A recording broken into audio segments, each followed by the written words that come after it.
President of the United States and Mrs. Reagan.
Ladies and gentlemen, the national anthems of the Republic of the Philippines and the United States of America.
That's the honors.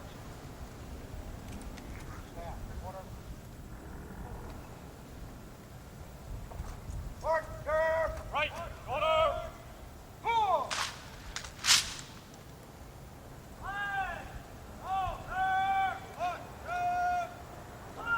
Out. Order. Halt.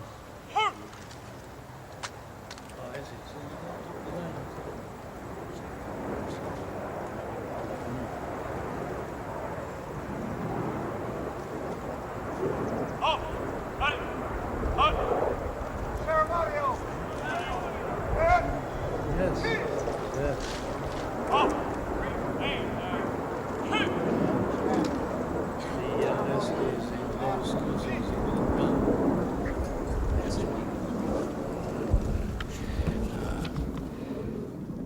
Mr. President, Mrs. Marcos, it gives me special pleasure to welcome you to the United States.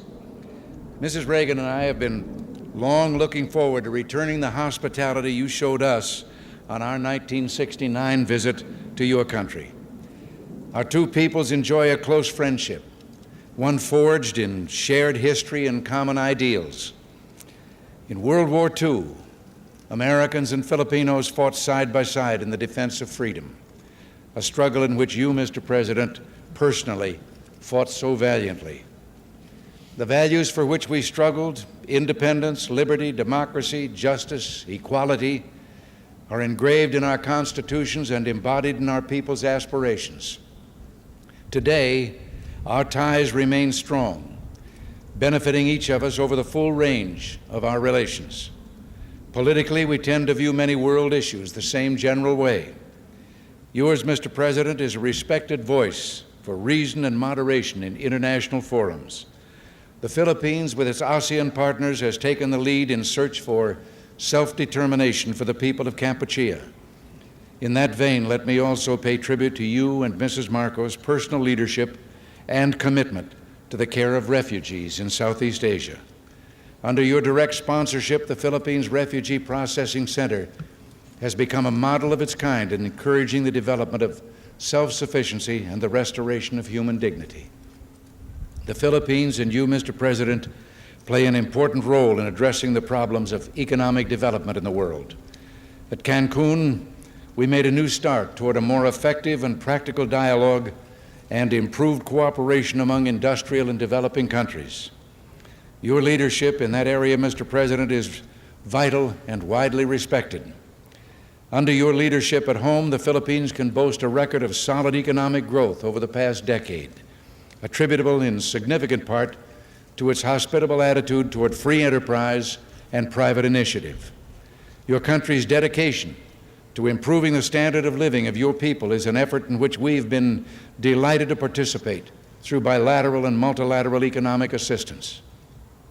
Your continuing interest in better nutrition has led the Philippines to achieve self-sufficiency in food grain production. You can also point with pride to the success of your rural electrification program, now bringing benefits to an increasing number of remote regions.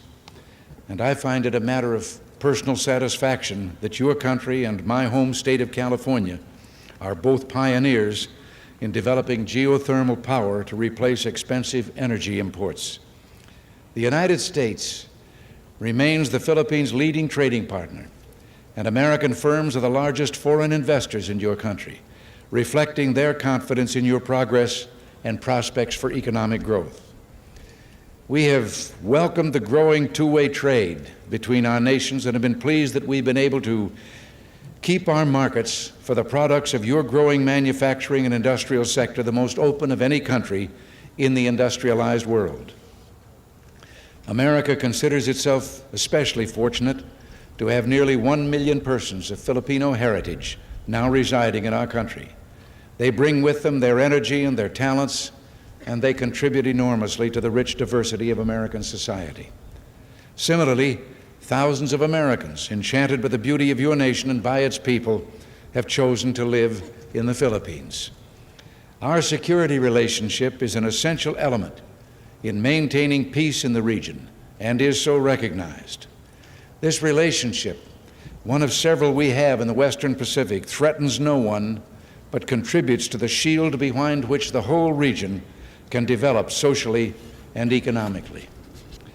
Mr. President, under your leadership, the Philippines stands as a recognized force for peace and security in Southeast Asia through its bilateral efforts and through its role in ASEAN, which is the focus of our regional policies in Southeast Asia. Mr. President, Mrs. Marcos, the United States deeply values its close friendship and alliance with the Philippines. We seek to use this visit to further strengthen our ties with your country. Nancy and I are personally delighted that you're here, and we say welcome to the United States, welcome to our national home.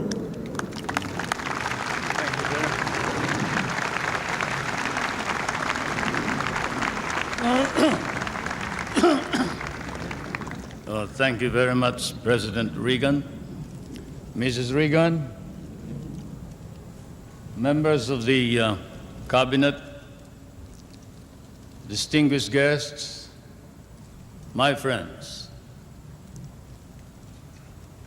On behalf of the 50 million people of the Philippines, Mrs. Marcos and I express our gratitude for your warm welcome to Washington and to the United States of America. This great and beautiful city, that is one of the few cities that was built as the capital for a great nation, is indeed, as has been written, the key to knowing the secret of America. And this house of the American people, an American frontier that never vanishes.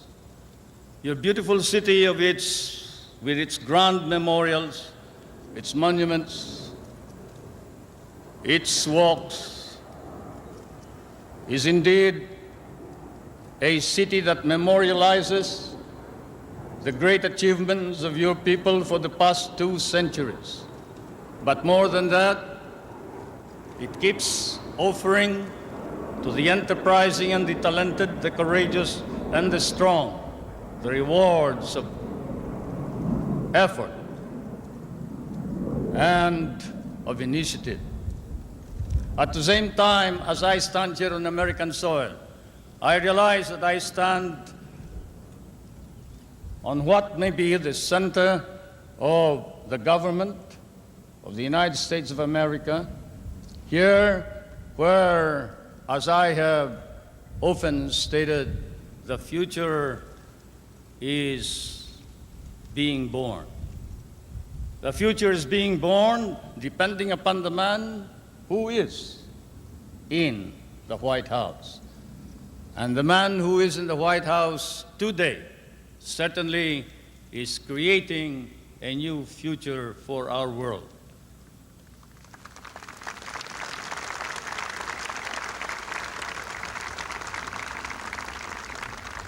For Mr. President, I come from that part of the world wherein the poorest of the world's population live.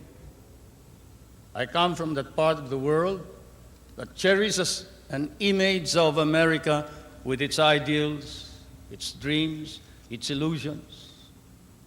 I come from the Philippines, a part of Asia, which has been molded along the principles of American democracy.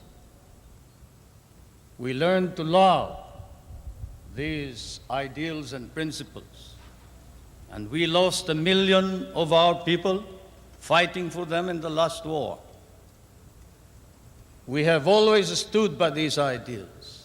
We shall continue to do so, whatever may be the cost, at the risk of our fortunes, our lives, but more important of all, our honor. We stand for the ideals of democracy that is our legacy from the United States of America.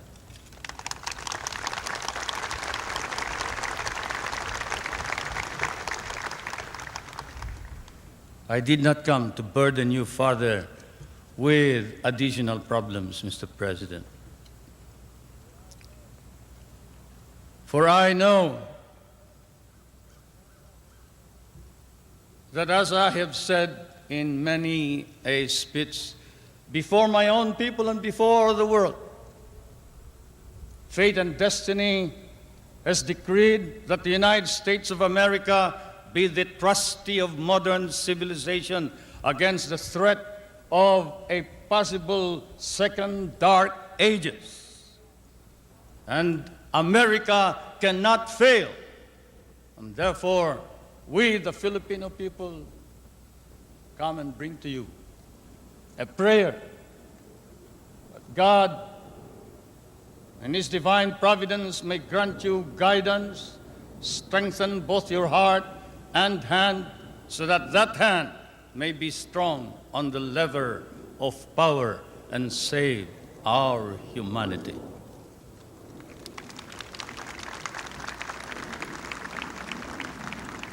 If America fails, then the world is lost. And thus, Mr. President, I can assure you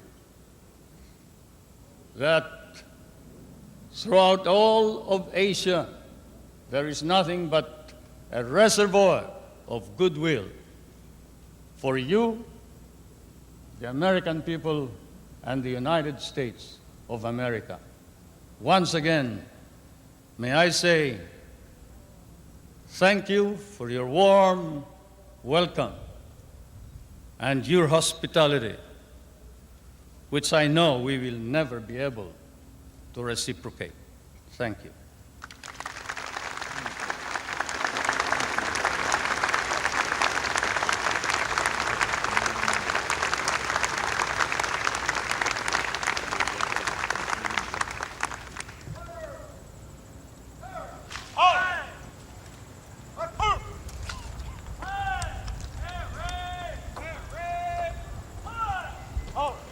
Ready? Well, should I thank you?